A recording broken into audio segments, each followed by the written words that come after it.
everybody, and welcome to episode 1 of the Hand Me Down podcast. We are your hosts. My name is Natalia. And I'm Alan. And before we get into the show, let's just get to know who we are, who your hosts are a little bit more. I'm trying to think of a spiel of how to describe who we are, and just deadass. The only thing that can come to mind is name major fun fact about yourself. Yeah, Well, this is good practice because now that we have graduated.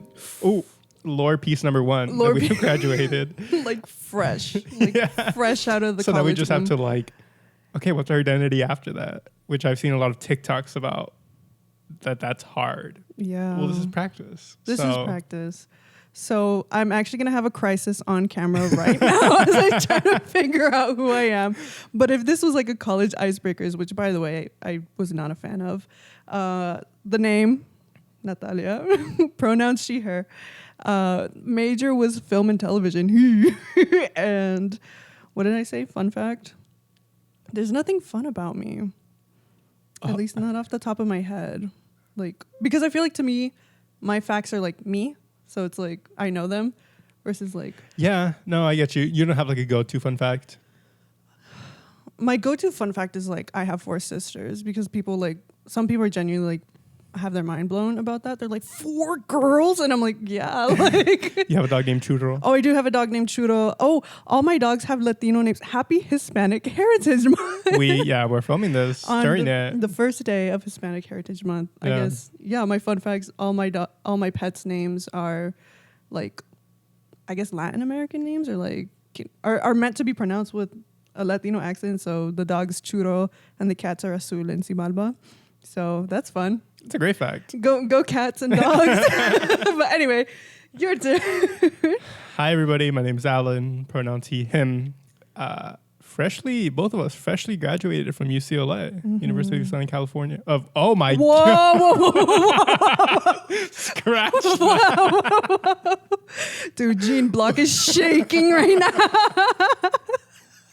I don't know why that came out. Whoa. I think Alan's trying to tell us he wanted to go there this whole time. I did want to go there. I wanted to go there or to UCLA, and then USC rejected me. So now they're my enemy. I don't know why I said that. University of California, Los Angeles. There we go. I don't know. I just think it was Southern California. Anyways, sorry, fellow Bruins. Don't come after me. We do an 8 clap to make up for it. We're That's our version of the. How do you say this in English? Persinarte? In English. Oh. Yeah, I only know in the Spanish persinarte. A sign of the cross, I think. Oh. Right? Harry Styles sign at the times. Anyway, sorry. We're getting sidetracked. I know. Recent graduates of UCLA. I was a minor. I majored in communications with a minor in film, TV, and digital media. I feel some of the other stuff. Oh, I guess I'll do a fun fact too. My fun fact is that I can lick my elbow. Actually? Yeah. Have you not? I've known you for 4 years now. I feel like I've done it. Oh, you know what? I think you have. I have. But I think we might have been yeah. in a different state of mind. I can. It usually fluctuates between that and solving a Rubik's Cube. But solving a Rubik's Cube. I'll do that later. I can do both later, but I won't do it today. We're too early. Another episode. We'll do an episode of just our fun facts, our random things that we can do. But other than that, we will talk a little bit more about our identities and how that will come into this podcast. And I feel our identities are going to be a big part of the podcast. So we'll leave that for a little bit now. But first of all, we would just like to talk about what we will be talking about here in this current podcast. So I'm a first generation Mexican American. You are second generation Mexican American. Second on my mom's, third on my dad's, which I feel does have a really big. Oh, that yeah. That's a really big part of my identity. But we got 1, 2, 3, 3 birds, 2 stones. 1, 2, 3. So we will talk about what it's like being Latina, and specifically what it's like being Mexican American. again, just kind of with those different identities of being first, second, third generation. Growing up Latina with popular media as well would be, I think, something we're going to cover a lot, whether it's Latina media or just media in general, and how that has affected our perceptions of ourselves and of our people. What else? We're going to have studious conversations about the Latina world around us. That's excellent. That's an excellent way to put it.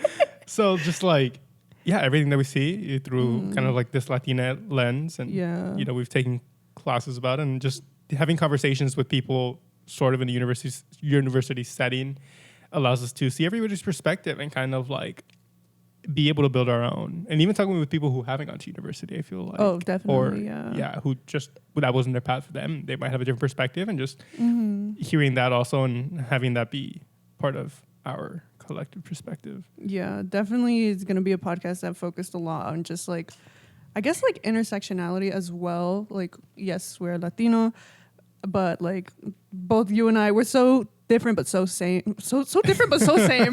Studious conversation. Different but same. And it's just like how all of that has affected the way that we view the world. And on top of that, like being recent graduates, like fresh, young adults. I don't even feel like an adult yet, honestly. Yeah. But I think it has a very like interesting, we have a very interesting way of, I think, looking at things because of that. And so that's what the podcast is about, I guess, right? Just talking about like, other kind of Latina things, even things that aren't Latina that just interest us and I mean, still affect us. Yeah. Like, even stuff that isn't specifically about Latina people is still going to affect us and our community. So we'll talk about those things. So, I mean, but why should they care about what we have to say, which we kind of already touched on. But yeah, I feel like, what? Guys, do you care? Just kidding. we asked the audience. No, I feel like, well, you bring up like one of the big discussions that we will talk about throughout the podcast is like popular media, films, television. Both of us studied in that area of film and television. I went through the program at UCLA, the TFT program, which I learned a lot of things there about film, but also about the culture of filmmaking, which evidently affects the culture of what gets produced. And like, so I have kind of an insight on that. And I think that like, that is definitely something that I didn't have before, obviously going to film school. This turns into a podcast about why I went to film school. Which that could be one of the episodes of just like talking about pursuing art as Latina people. So pursuing art too as Latina people. And it's just like, we've spent a lot of years, you and I, like creating things together. And it's just, I forgot what I was going to say. I mean, I think one of the reasons why we are credible, especially talking about like popular media in general revolving around this. I mean, we bonded over the creation of art and specifically like short films. And it was just something beautiful where we both knew certain things about it from our own self-taughtness or YouTube. Shout out. YouTube. So like I would tell you stuff that I knew and you would tell me stuff that you knew. And that's how we kind of started building a community at UCLA of Latina filmmakers and artists. Yeah, definitely. I like forgot that that's our lore. That's how we became friends. Like having the same interests and stuff. But yeah, definitely that. And what else would make us credible? I feel like we'll figure that out as we like. Yeah, I mean, because it's just like we're so fresh out of undergrad from UCLA. I feel like that's a lot of my examples, but like going to a predominantly white institution like UCLA and like seeing that and just learning about disparities that our people face and also just living through those disparities and those like moments of like passive aggressiveness or microaggressions and sometimes not microaggressions, macroaggressions. So I think that's our credibility, and hopefully we get more credible as time goes on. And we want to have guests that will also help us understand certain things where we're not the most experienced in. Definitely. I feel like it's just going to be, we grow throughout this podcast, and it's like also a way to like see that. And I think that's going to be very beautiful. We start crying. But yeah, I mean, unless there's anything else, we can go ahead, and we have 2 things to cover today, which is, would you like to set the agenda for us? Set this. 13 minutes and 14 minutes. We're 14 minutes. Let's get into the episode. The cold open was that. The cold open. That's what we call cold open. So this episode, we wanted to do 2 little fun segments. The title of the podcast is Hand Me Down Podcast. And we kind of like came up with it. Basically, I feel like a lot of who we are, like on the nose. I am the 3rd child. I have had almost everything that I've owned ever has been hand-me-down from like my older sisters, older cousins, and stuff like that. And just like not just like materialistic things as well. I feel like as a 2nd, 3rd generation Mexican American, I have a lot of things get handed down to me, like a lot of cultural values and stuff. And I think it gets like interesting as the generations go on. Same with you being 1st generation. So it was kind of like a play on, no, you don't call that a play on words, right? Hand me down. Like a double meaning almost. Yeah. Right? A double entendre. Is that? That's a big word for Elmo. That's a big word for Elmo. And we will go into why that's a big word for Elmo. Because I guess that could be... I never thought that could be a fun fact of mine, is that I learned only in Spanish for like a majority of my life. Yeah. Like school was only in Spanish a majority of my life. I went to a 2-way bilingual immersion program, and like in that community, I was like you don't realize how much you don't know things, obviously, until you go to college. In my case, it was like English. It was like big words, or like just like I don't know how to describe it. Like you think you're hot shit in this like small community, and then they throw you into college, you're like, whoa, I'm not. which is so funny. Not funny, but it's just like interesting because you are 2nd/3rd generation, and I'm 1st generation. You would think that it'd be the opposite. Yeah, the opposite. I mean, I'm not in the level where I would want to, but I think for me it is kind of like very much a game of like trying to catch up to everybody else. And because I was 1st generation, I was always under the impression that I always had to like catch up and catch up and catch up and catch up. Yeah. And that's just like culturally too, but we can get into another episode. But yeah, I mean, yeah, just oh my God, we went on a tangent. What was I talking about? Like, Hand Me Down. Oh my God, the title, Hand Me Down, and why? But that's basically why it's called that. Also, I think we had mentioned like this isn't our first rodeo. This isn't our first podcast. It's not. I remember my first podcast. Do you? I do remember my first podcast. This is my 3rd podcast. 3rd? Oh yeah. This is my 3rd podcast. I started one during the pandemic with my brother, just because I was so bored, and it was just whenever I get bored, whenever I mean everybody was depressed during the pandemic, but whenever you get just like that, you just want to do something. And my form of what's that called? Coping, or just like getting through it, like going through the being motions. Creative. Yeah, for me. But this is your 2nd podcast. This is my 2nd. My first was Paricultura, which I did both during the pandemic, like remotely, and then did it in person for a little bit, and then we like stopped doing that. We got busy. But so this is my 2nd podcast that I'm a part of. So it's fun. I like it. Yeah, I like talking. The whole kind of build up to it is fun. Yeah. What are we going to talk about? Oh, me spacing out? You like saw me just like... Anyways. Because the title is Hand Me Down Podcast, we thought it would be fun to like... Also, because this first episode, you guys need to get to know us if you don't already. We thought that we would bring some personal items that have personally been handed down to us, and then we just talk about their lore.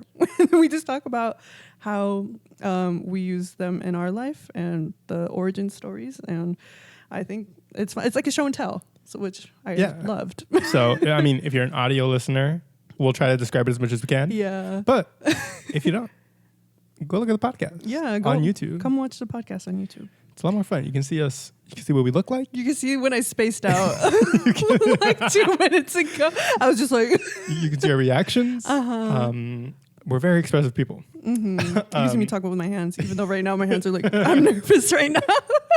And then right after we talk about that, we can go ahead and talk about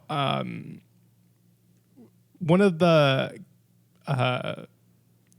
segments that we kind of want to do is kind of like breaking down archetypes or stereotypes in the Latina community. So we thought it'd be good to start off by breaking down some of our archetypes or stereotypes as us, as ourselves. Like, who were we? But yeah, our goal is to get that segment of the podcast like pretty strong and maybe invite some influencers or just other prominent people in the Latino space to talk about their own. So that's one of the segments. We have other segments as well, but it's kind of like one of the main ones. But yeah, so let's just hop into the first one. The first one is the show and tell hand-me-down object. Try that one more time. Okay. So let's go ahead and hop into the first segment. The first. Sorry, I started thinking about that. Okay. Editor, take that part out. Okay. So let's go ahead and hop into the first segment. The first segment is the show and tell hand-me-down object, and we're just going to describe its lore. So, would you like to go first for that? I can go first. Yeah, I feel like mine's going to be pretty quick. Unlike Natalia, I was the firstborn. So I didn't have a lot of things handed down to me, but I did hand down a lot of stuff. But I did get, a lot of it was like kind of like baby stuff or clothes when I was a kid. That stuff would get handed down. So I was like, well, I mean, I don't think I have any of that right now because all the stuff that I would have, I'd already be handed down. But my thing is something that I'm wearing currently is this chain, this piece of jewelry, which is something great to be handed down. Yeah, that's a nice ass chain. It's something nice to be handed down. My dad handed it down to me when I graduated from UCLA, so a couple of months ago. And for my birthday, because I graduated on Sunday and then my birthday was on Monday. But yeah, this was the first thing that my dad bought to establish credit as a young adult, as an 18-year-old. He bought this to establish credit, and that kind of got him on his credit journey, which is funny to think about because that's what he decided to build his credit with. And the thing that I decided to build my credit with is this piece of technology that enslaves me and keeps me glued to the screen. But that's nice. I thought it was a nice gesture. Yeah. Something to pass down. But I mean, that's really all I have. No, I was going to say, because like I noticed you started wearing it recently, and I've been meaning to be like, that's a dope ass chain. Like, so he added this new thing to his fit, like new cycling out of the jewelry. And I didn't know that your dad had handed it down to you. So that's. I do feel hella Mexican though. Wearing the chain? Yeah, I feel like it's such a like Latino thing to wear, like especially with like my like mustache and shit. Like if I take my shirt off, I look Mexican. Like if I have like a fucking wife pleaser on and the chain, it's over. Beautiful. Yeah, it's over. It's over. But yeah, that's the lore. That's the lore of the chain. Oh, that's really sweet. That's really sweet of your dad. That's a really nice story. Dang, I forgot what else I was gonna say. it's a good hand me down. Yeah, it is a good hand me down. And I've been handed out jewelry, but it's just jewelry that my grandma got at the segunda. So it's like the kind that like turns your neck green. I'm like, okay. But my object is here old. This is a fanny pack. It's a Disneyland resort fanny pack. And it belonged to my mom. And she would use this all the time when we were little me and my sisters and like my whole family, we would go on a lot of like outdoorsy things. So like we would go camping a lot. And she would always have the fanny pack, and like I guess like there was a point. I think fanny packs are awesome, and I think they were really big like back in the early 2000s. And then there was a point where they just weren't cool, or like people like didn't. Yeah, and I think it was around the time where like the Rock meme was getting really big, like where he's wearing the fanny pack. And it's also a time where like no one was fit to be judging what was cool. Oh yeah, freaking like like pattern leggings. Swag era. Was that the swag era or no? I feel like like the swag era happened at the same time as like I don't know, like whatever. Sorry, Zendaya, but whatever Zendaya's character wore on Shake It Up, like, iCarly as fits, like layering that just doesn't make sense, patterns that don't make sense. Like anyway, back to the fanny pack. So she would always like have this fanny pack on her, and she would always have a whole bunch of things on her. And the interesting thing about this belonging to my mom is that my grandma is the biggest fanny pack wearer ever, like her mom. So she's like, my grandma always has a fanny pack on her. Like anytime we went to church, she had a fanny pack and it was full of water bottles and almonds. So how like, many fucking water bottles do you dude, I don't know. It wasn't this fanny pack, but it wasn't any bigger than this, honestly. But like, I don't know if you guys have you seen Halloween Town? Yeah. Like the grandma that pulls just hella shit out of her bag. It was that. Like that was her fanny pack. And so she would always have water bottles in there. She'd have almonds. So like if we got hungry, like we'd just be munching on some almonds. And the water bottles were lifesavers, like especially when it would get hot and stuff. And so I acquired this fanny pack, and I have used it a lot actually in film. Like when I'm making short films and stuff, I use it as like a sound, like to keep all my sound stuff in, like the batteries and stuff like that. And lately I've been using it for like when I start shooting like smaller things. I have smaller cameras in here, and it's just super useful. And I'm glad that fanny packs are making a comeback. They don't wear them around the waist anymore, I don't think. No, they strap them there. strap Especially guys. yeah. I've started doing that. Yeah, it's a look. I like it. It's a good accessory. It's just yeah. like, oh, what do you have here? And it's just like, and it's like, shit. But I mean, what's in my fanny pack right now? Hand sanitizer. We don't need it. From San Jose, from the city of San Jose. This is NorCal hand sanitizer. And then what else do I have? My car registration. But anyway, that is my fanny pack, and that is the lore. And I think it's really cute that it's a Disneyland one. Yeah, it's really like simple design. And when you pulled out that San Jose thing, I forgot one of the biggest things to our identities is that I'm from Los Angeles. I'm from Southern California, and you're from the Bay. Yes. From San Jose.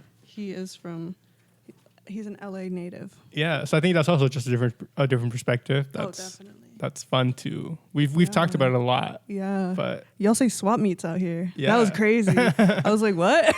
Swap meet, yeah. Yeah, we say la pulga, or like the flea market. Which I've heard that before, but like, yeah. Because I think, the flea market in San Jose is literally called the San Jose Flea Market. And like the logo is a little pulga. Like a pulga with like he kind of looks like the peanut guy from. Does he look like, have you seen A Bug's Life? Is that a flea? Yes. The little one? The guy who like owns a circus, right? He doesn't look like that. No, but I do know what you're talking about. But I do know. But yeah, San Jose lore. The little. Yeah, because I feel like there are always swap meets here. Yeah. Like that's what they're. Yeah. In San Jose, there's like that's the main one. And I feel like white people call it a flea market here, or maybe just like. Is it too soon to be talking about this? But like, the people who aren't from LA. I see. Which like, yeah, I'm talking about white people. But, like, he's like, by the way, I'm like, yeah. They're just like white people whenever they come. They're like, I want to go to the flea market, and I'm like, oh, okay, but yeah.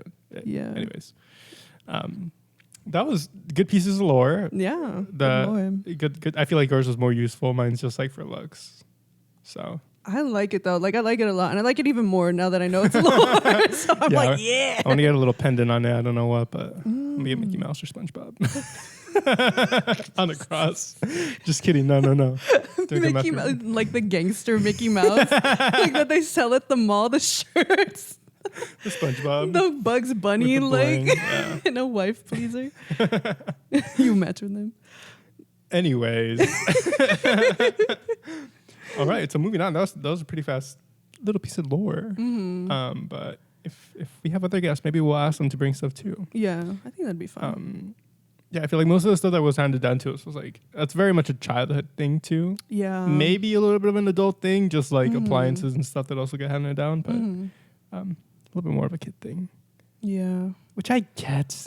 You don't want to be buying new shit for a kid who's going to not fit in that like a year later. And it's so expensive. Like, it's crazy. Like, another thing that I was handed down, which I couldn't show, obviously, was like my twin mattress that I used to have. Imagine you're like, bringing it up. And, my hand-me-down object goes, like, it's just like a giant mattress. That belonged to my cousin, and I think he got it like in the late 90s. Like, that thing was old. Like, I would like sit on it, it'd be like, ee! Like, it would like, it was so noisy. And I never got a new one ever until literally when I moved into this new apartment, I got a new bed. And so I had to throw out the twin mattress, and I was like living in Westwood at that time. And I had to like roll it down the stairs, and like I had a friend helping me. We were just like rolling it down the stairs. And then I just like tossed it into the streets of Westwood. And that was such a weird feeling. Like, because I've had that bed my entire life, my whole life. And it was like handed down to me. And then like I just tossed it in the streets of Westwood. And I was like, oh, like my bed. It took its last breath in Westwood. It just, and then literally not even an hour later, it was gone. Somebody swooped it. It was like when you let a mouse free in the field and the bird just comes and like, takes it. But the mattress lives on, I guess. Hopefully. I would never do that. People, because they took the mattress, the box spring, and the frame. Like that was all gone like within an hour, and it wasn't street sweeping day, so I don't know who took it. Interesting. I mean, not to like, I don't want to judge anybody. I mean, if you need it, you need it. But like a mattress is, especially that dingy ass mattress, bro. It was like it was too. I'm glad to have this another mattress. You can go ahead and keep going. Okay, slay. I forgot what we were talking about. We were back. We were talking about mattresses, but oh yeah, my mattress. We can go ahead and move on to stereotypes / archetypes / just like what people think about us or our identities. Yeah, this is like past us, right? Or like us past now. Us. I feel like we are a little bit more aware of these things and try to not fit into these things. I mean, I think we still do, but yeah, with how do I say this? Consciously, you know. Yeah, like we're reclaiming. In a way. In a way. Would you like to go first, or like? The one thing that I can think about that like, oh my God, it's not going to be deep. Go ahead. It's not going to be fine. deep. It's going to be silly. But that, like, if we're talking about stereotypes and just like this one, I don't know if it's a stereotype because I don't know if it's like necessarily extremely harmful, but I won't comment on that. Was that I played softball. And I see. the stereotype Uh-huh. for softball players, female softball players. Oh, obviously, softball is typically a girl sport. Is that they're gay? And well, surprise, shawty. Ally. Like that's like literally all I could think of, and it's just like looking back at it, it's so funny that like that just happened to be like my sport. It's like like come on girls. But no, like I have this memory of this girl. This was like in the high school softball team, and like we're just like joking around in the dugout, blah blah blah. And I forgot what I was joking about. And then this girl was Okay, this is kind of messed up. I'm gonna call you out, Miss Girl. But she was just like, "Oh, it's okay, Natalia. Like, we all know you're gay." Like, blah, blah, blah. And I was like, "No, I'm not." It's like, because at the time I was not like comfortable with my identity, and I was just like, "I'm not even gay." It was, my nose grows. I'm like, "Shit, dude." But like, I get so maybe it is harmful. Maybe it is a harmful stereotype of just like I think just being grouped. Yeah. But I mean, she wasn't wrong, but also It's not cool. hey, shut up. Yeah. You're not ready. Would you have done softball if your sisters hadn't done softball? Your older sisters? Maybe no. Well, because I feel like sports were a really big part of our lives growing up. And I feel like that was my dad's influence, because he's like a very big sports person. And so like his sports though, he played baseball. I feel like my grandpa was the baseball person. So yeah, I feel like they put us in softball. They played t-ball, which is like baseball like on the tee. I didn't. They threw me straight into softball because I think at that age my sisters were already playing softball. So they were like, "Oh, how cute! They'll all be on the same team and like wear the jerseys and like take pictures." And I have like no teeth, like I started like the chimuela smile. But yeah, I feel like it's just something that they signed me up for, and I actually did genuinely like it. Was I good at it? No. Did I have a lot of injuries because of it? Yes. Like it was crazy. Like I was at work the other day and I had to like clean something on my knees, and I suffered an injury on my knee from softball. And like, so after a while, like my knees were really hurting. And so I was telling my manager like, "Oh, like my knees are really, really hurting." And she's like, "You're too young for your knees to be hurting." And I was like, "Oh no, but you don't understand. Like I had surgery when I was 12. Like I was a knee brace girl." And she was just like, "Oh," and I told her like doing softball, and she was like, "Oh," and then I was like, "Oh," and I also like suffered like other injuries from softball. And she was like, "Oh, you must have been pretty good." I was like, "No." I was like, you're just giving it your all. You're just trying hard. Giving it my all. That's commendable right there. Yeah, no, just varsity center bench. What can I say about that? Hey, you're in. Yeah, well, You're in the top %. There we go. I fuck with that. That was I give my you props. stereotype. That's it. Speaking about being varsity bench, center bench. Center bench. That's important.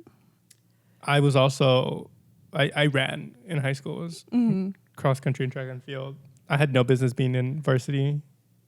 Maybe my junior and senior year I had no business being in varsity, but the coach liked me. Real. And I wasn't terrible, but there was people who were like a little bit faster than me, but they just like would not take it seriously. Yeah. So I was like, well, he rewarded me because I would take it seriously. Yeah. But I don't know. That's just something. Yeah. I mean, Same, but different. same, but different. No, I was varsity only my senior year because you had to. Okay, I see. That was my lore. Shh. I see. But I was just like, I took it serious. I got all my injuries in middle school. So I feel like I took it serious when I was younger. Because like, you know, when you're younger, you're like, what do you want to be when you grow up? And all my friends, the friends that I had when I was younger, they all wanted to be like professional soccer players, and they were good. They were really good at playing soccer. And I was like, what do I want to be? What do I want to be? And I was like, a softball player, like just to like fit in with them. So I did kind of take it serious. But then after my injuries, I was just like, oh, like not me almost losing my sight at the age of like 13 like because of softball. Yeah. So I'm just like, damn. But no, I was in JV for high school. I didn't take that shit. I was just there to make friends, honestly. It's a great place to make friends. I was making friends. Yeah. I thought it was fun. It's great. We were just joking around. Yeah. That's the advice I give to everybody. Just join the sport, join the club. Yeah. Go make friends. Fuck around and find out. Yeah. Just chill. Sucks. Workouts suck sometimes. They're demanding. Yeah. But the in-betweens are great. when you're the talking to bus people. rides, Yeah. the core memories. Yeah. I guess it was fun. It's good. Yeah. I guess. I'll give that a 6 out of 10. Well, I feel like I have a lot of stereotypes / archetypes when I was a kid. One of them being I was a soccer kid. Love soccer. You know, you gotta I love the Mexican national team. Mexico, Mexico, yes, amo. Yeah, I think it's just like a generational thing of Mexican people really liking soccer. Yeah. My grandpa really liked soccer, and my dad and my tios like soccer, and they played soccer, and kind of just was expected of me to play soccer. I liked it a lot, but I didn't play it until middle school, maybe. Like on a team? Yeah, signing up with the city, Mm-hmm. and then playing soccer. Really enjoying it. I could run fast, so I was like running all the time. Yeah, like being kind of that stereotypical Mexican soccer player with my fucking moco de gorila haircut or fucking hair, wearing running shoes to school. Indoor soccer shoes. They were indoor soccer shoes. Okay. I wasn't that bad. Which, I mean, let's just go into a little bit of this, which doesn't really have to do with it, but like I would wear like running shoes to school when I remember in 6th grade. What a time to grow in sixth, 7th middle school grade. 7th grade. Woo. Let's get into it. I remember I would just wear running shoes because, like, I play soccer. Like, I would play soccer during lunch or recess. So I was like, well, I need to have some like running shoes. And then I remember talking to this girl who I thought was cute. And then I was just like, yeah, like I like to run or whatever. She's like, yeah, I know you wear running shoes to school. She noticed though. And I was just like, oh, my ego just took such a hit. And I like next time I was going to buy shoes, they weren't running shoes. They were sneakers.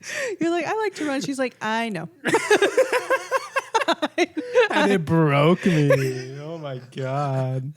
It was the worst. But anyways, yeah. I love that you remember that. It's ingrained in my brain. Now I gotta have swag. No, No, I can't. Joke's on her. She's probably wearing like flat shoes that like don't give her support on her I don't feet. remember. Not you.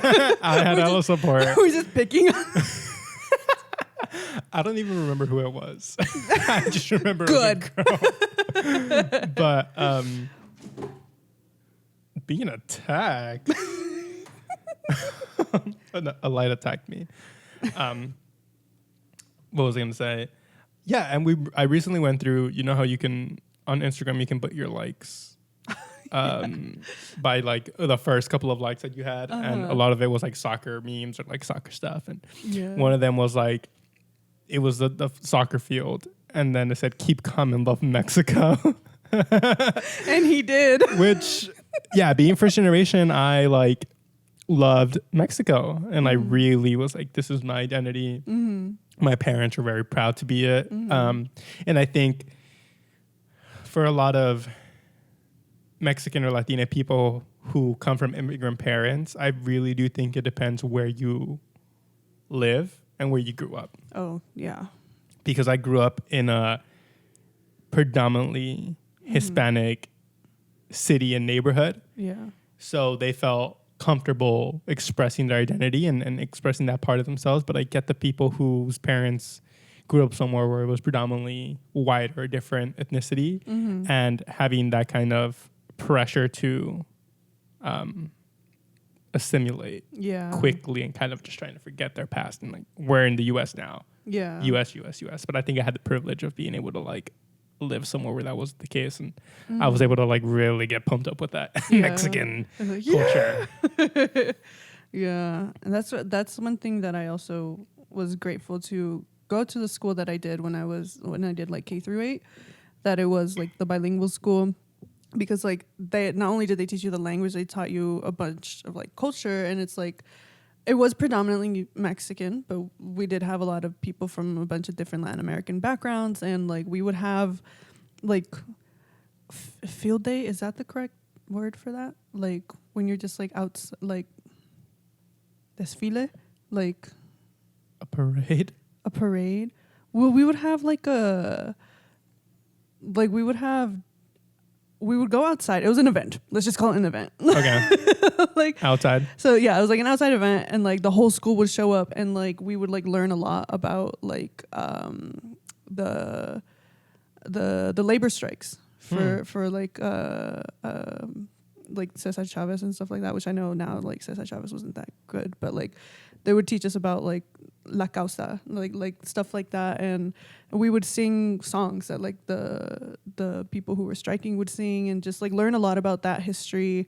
We would learn a lot about like Mexican icons and like Latino icons and stuff, and it was just like always present. Like the library that we had was bilingual, so it was like you got to read a whole bunch of things. So I would always go towards the librarian called it realistic fiction. She was like, oh, you're the girl that likes realistic fiction.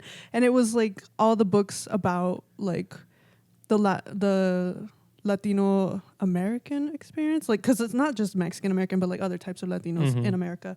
And those are my favorite types of books to read. And I feel like it was because of the school that I went to that like that's like I feel like a lot of the stuff that I learned in college, in the Chicano classes in college, like I learned the tip of the iceberg in like middle school or like even high school too.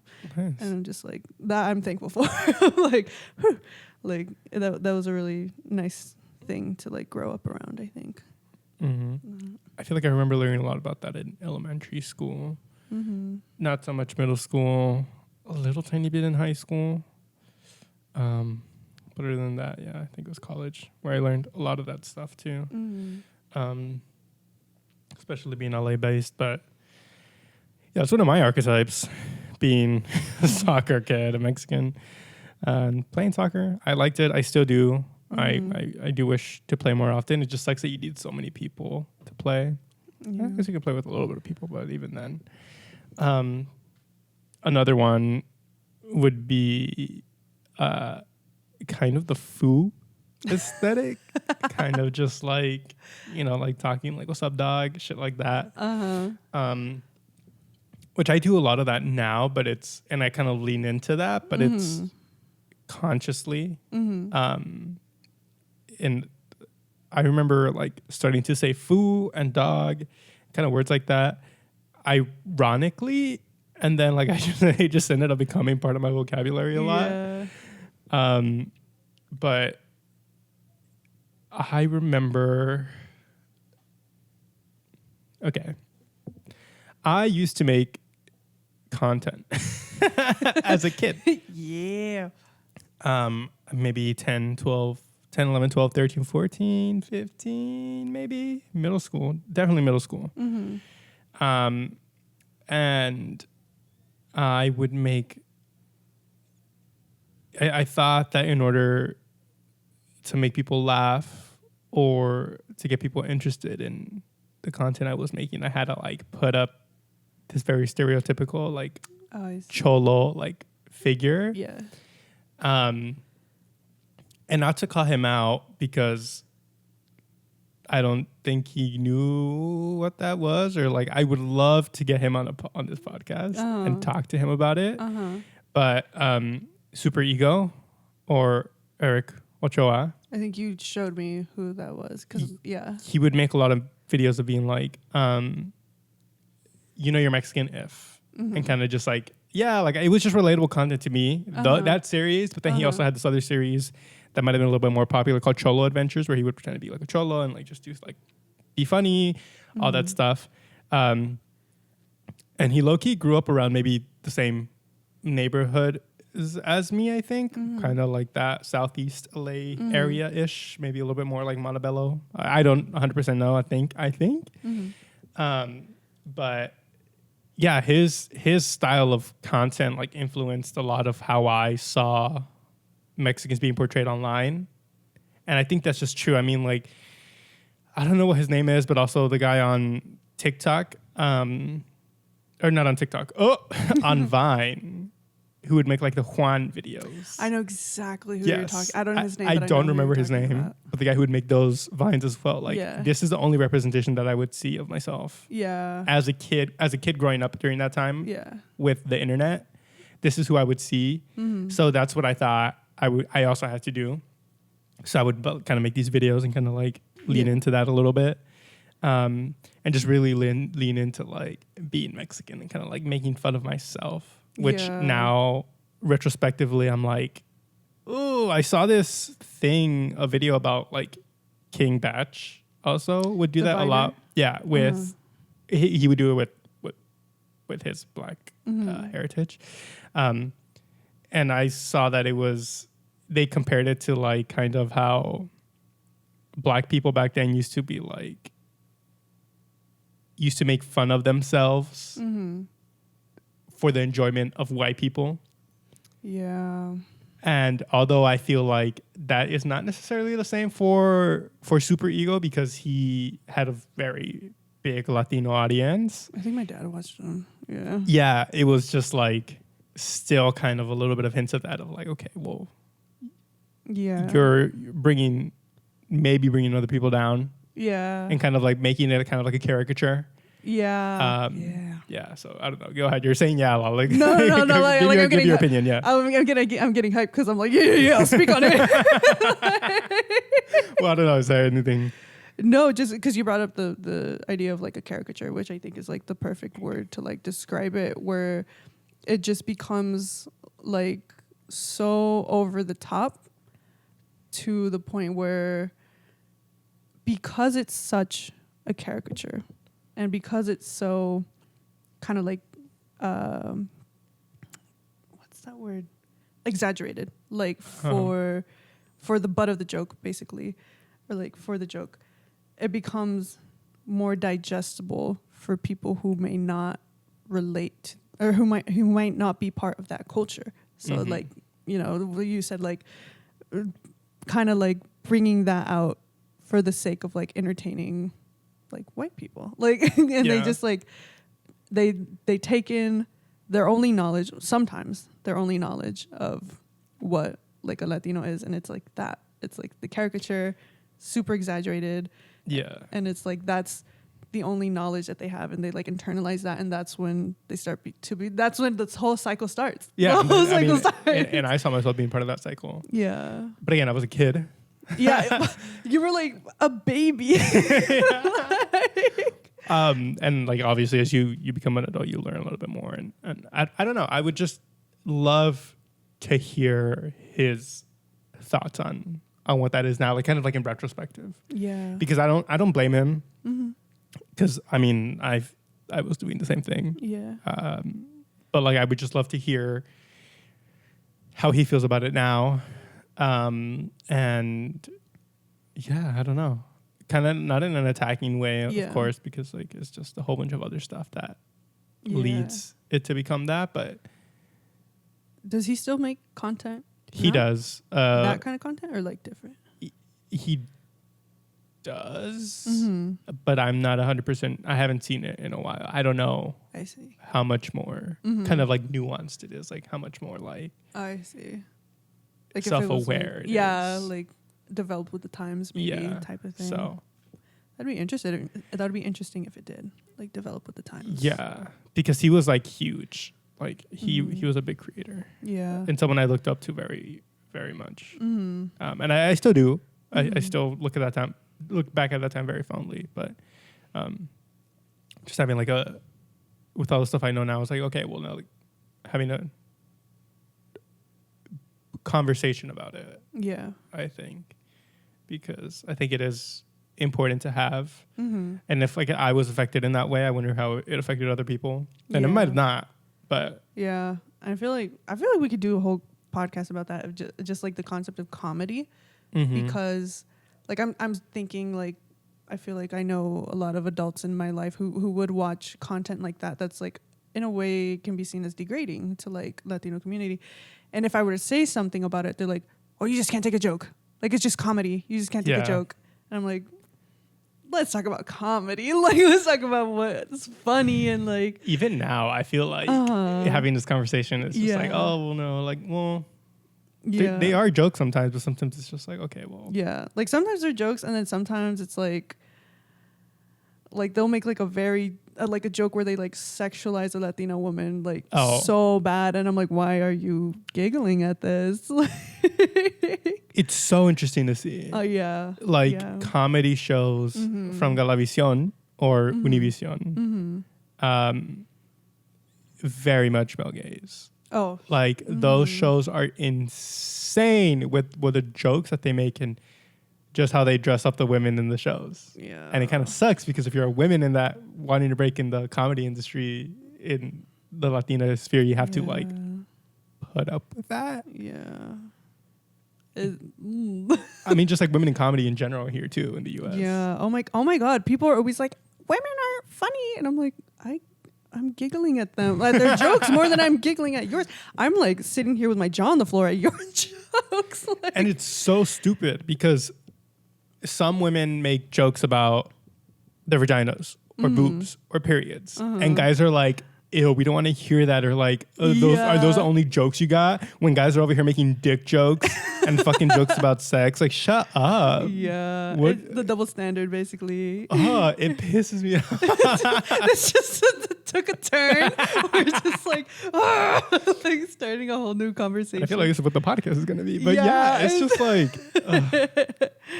No, definitely. I feel maybe we will look into comedy for like the as future. as a future thing. I'll put it on here. It's like a future topic, because that's you can go very deep into Yeah. that one. And like especially if we do like research. But yeah, I remember watching like some comedy shows where my parents would be watching comedy shows as a kid, and I'd be like, "What are you guys watching? There's just girls Yeah. dancing." I'm just like, why is this funny? And there's like 10,000 jokes about the husband hating the wife. I'm like, guys, what's going on? Like, oh my God. Yeah, it's intense. It is But intense. yes, Eric Ochoa, Supereeego, if you'd like to come on this podcast or just talk to us in general, even through Zoom, that'd be great. I mean, I would love to hear your perspective about it. We'll definitely have a little bit more like solid questions, but Yeah, I don't know. that'd be crazy. That's how your content affected me. It also brought me so much joy, though. Like, it's not one-sided. And it didn't affect me in a way where it was like super bad, but I think just like maybe the community in general. I don't know. I did laugh a lot though, and I loved them, and I rewatched your videos. I do not know how many times. There was a point where I was imitating you all the time. I wanted to be you. Like, Yeah. not in the creepy way, but like I was just like, this guy's like lit. He's cool. But yeah, I would love to have that conversation with you and Yeah, break it down. break it down, because it is interesting. Break down your thought process while making these videos too. Yeah, because him being like Latino himself, there is a lot of authenticity in the content. I think that like though that's a problem within the industry, like the film industry and stuff like that. Is just like oftentimes the Latino characters or the BIPOC characters, they're not created by BIPOC people, and so that loses itself. So that's when it's like, I don't, you know, it doesn't feel authentic, or it feels very digestible to like the white palate. But I think him being a Latino creator too, that did bring a lot of authenticity. Yeah. Still, like regardless of the content. I'm a big fan, but I think it would be a cool conversation to have. Yeah. It's something that I've looked into retrospectively, and I was just wondering if it's something that you have looked into retrospectively, and I don't know, it would just be a good conversation to have. Yeah. We just talked to him through Yeah. Dear Mr. Mr. Supereeego. Supereeego. But yeah, I mean, other than that, I don't know. I don't know what other archetypes or stereotypes. Maybe in the firstborn.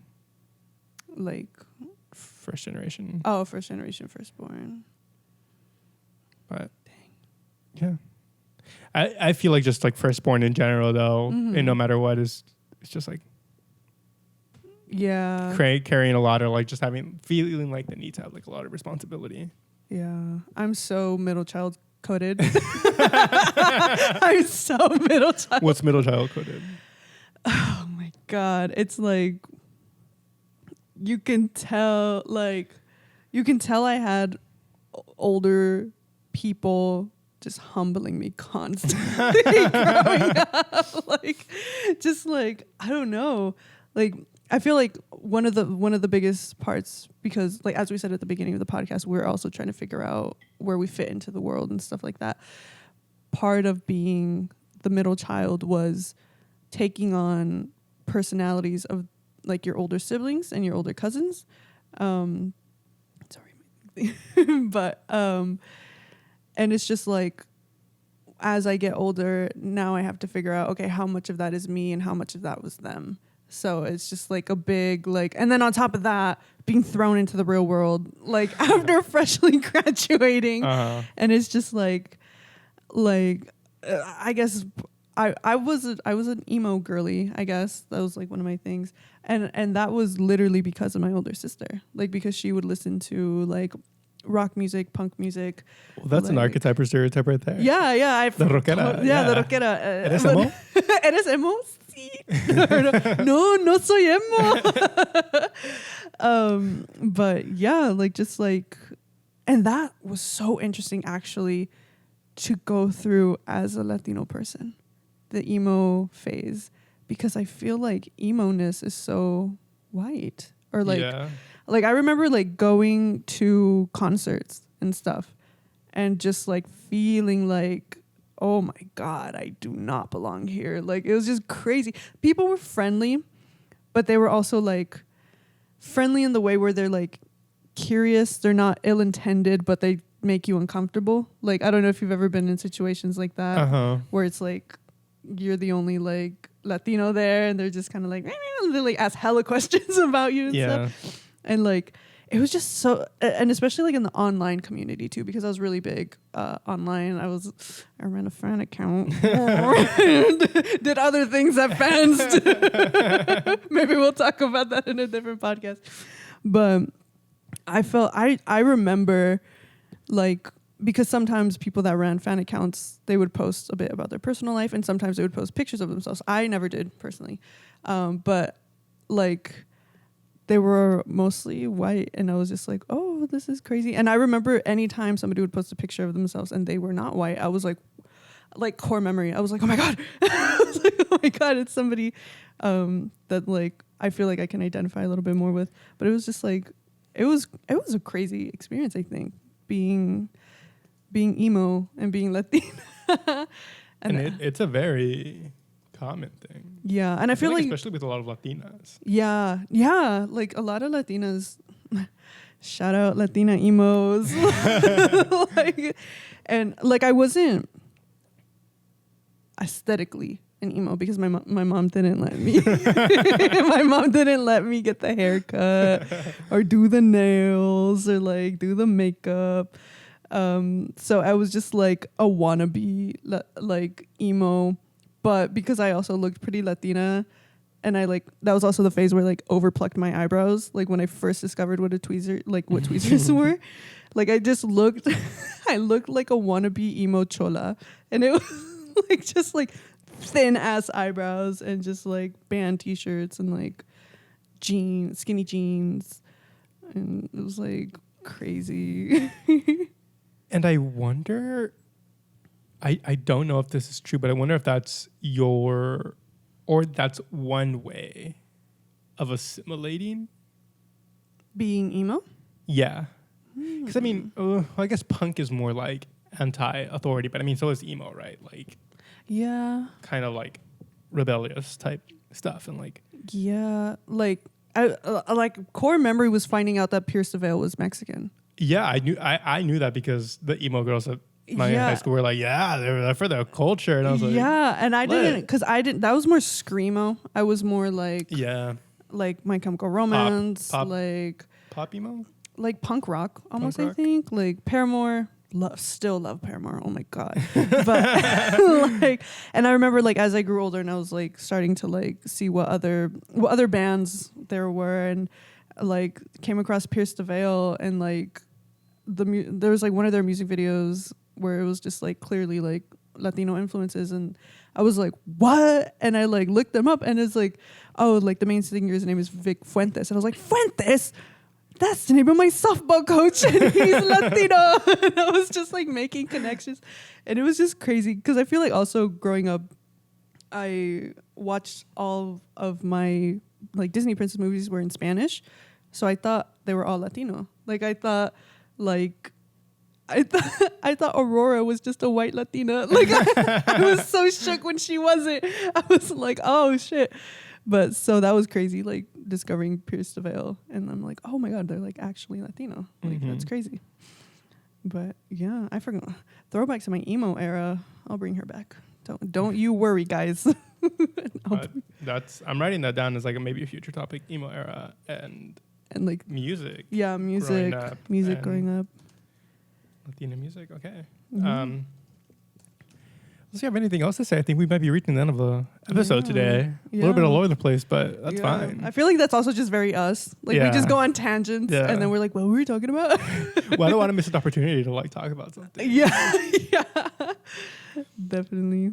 But yeah, anything else you want to say? I think one of the things we should also do is Latina artist or creator recommendations. I don't know if you have one. Like at the end, like like a musical artist? Give them more exposure. A musical artist. It can be a content creator on TikTok. It can be a content creator on YouTube. I mean, my favorite TikToker, Rico Taquito. I love him. I adore him. He's from Texas. He's Mexican American, and he's queer, and he makes so much content for like the queer community, and he's so much fun, and just like he just feels like a ray of sunshine like through my screen. I'm like, ee. But yeah, I've seen a lot of his TikToks too, and it's just like really funny, really happy all the time. So yeah. Shout out him. Shout out Rico Taquito. Shout out him. I feel like maybe we should do one an episode just because I feel like we might run out. Oh shit, you're right. Because there's not that many. Sorry, my bad. Well, no, that was yours. Oh, okay. That was it. I also recommend. Yeah. Okay. Well, just content. He said ditto. Retweet or repost now that it's X. No, we're not. We're not going into that. Fuck Elon Musk. And with that, play us out. But yes, we don't have any socials yet. We're not sure what we're going to do about that. But the Hand Me Down podcast, just look that up. It should be on YouTube. Other places, YouTube. Yeah, dude. TikTok, definitely. Do we give our personal Instagrams? Or you can, yeah. Personal Instagram is Natalia A, like with an extra A, and then Delgado, but like the A is a V. And that's also because of my emo era, but that's for a different episode. But anyway. We'll put it down in the description below. Mine for Instagram is a.gallardo RK. Gallardork. I'll put them down on the Instagram and whenever we post this. But thank you all for joining us. Really appreciate it. Again, it was a little bit all over the place. We do have segments, but today it was just kind of like an introduction. It's kind of like syllabus week. Syllabus week. We're just introducing each other and just having fun. But a little tiny bit more structured next time, but not really. Just talking about stuff. Talking. So if you enjoyed this, go ahead and subscribe to us. Give us a good rating. It goes a long way, and tell your friends about it. Yeah. Let's play us out. Which one should I choose? B. Bye, everybody. See you guys next week. Bye.